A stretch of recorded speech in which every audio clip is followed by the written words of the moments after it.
Good afternoon. I'm Paul Fishman, the United States Attorney for the District of New Jersey.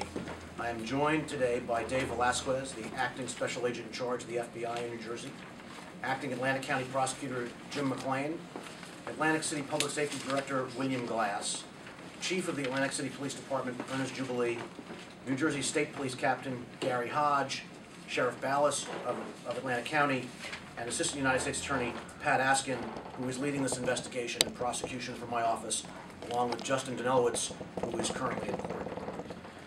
For several years, a gang calling itself Dirty Blok, and using violence and intimidation to control drug trafficking, particularly heroin distribution, in and around a particular neighborhood of Atlantic City.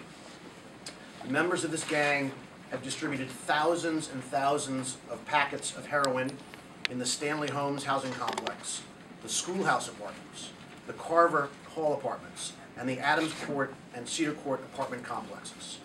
And they have repeatedly used violence to maintain their market and to eliminate rivals.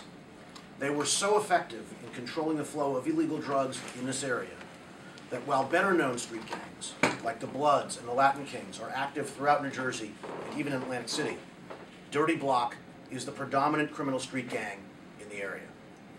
But we're pleased to announce that beginning before dawn this morning, more than 300 FBI agents and state and local law enforcement officers have so far arrested 25 members and associates of Dirty Blok. Several others were already in custody, including 2 of their main suppliers. The arrests were based on federal complaints and arrest warrants filed by my office and unsealed this morning. Those documents charge the leadership of the Dirty Blok gang and members and associates who played significant roles in the organization with conspiracy to distribute in excess of 1 kilogram of heroin.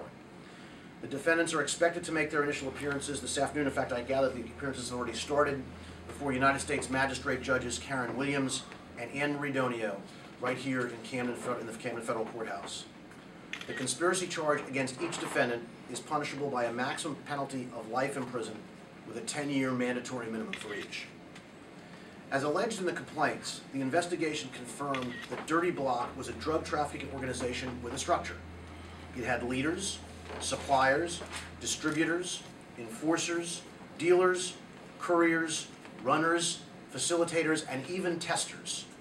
And as you'll see in the complaint, the Dirty Blok success also relied on several female members who rented cars, phones, and residences, known as trap houses, in their own names, to insulate the male Dirty Blok members from law enforcement detection. It didn't work.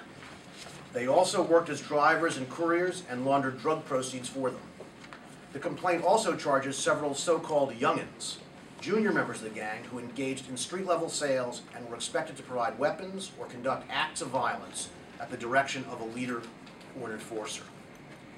Mikhail Derry was a founding member and leader of Dirty Blok. In this case, he's actually been in custody for more than a month. He was arrested by the Atlantic City Police Department on February 11th, along with his brother Malik, and charged with conspiracy to commit criminal homicide.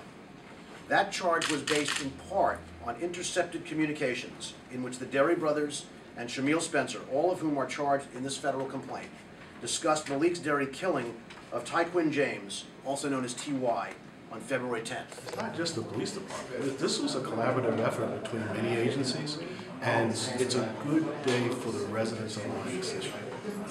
Anytime you can remove that many violent criminals from the streets of Atlantic City, it's going to make it a better place to live, all around.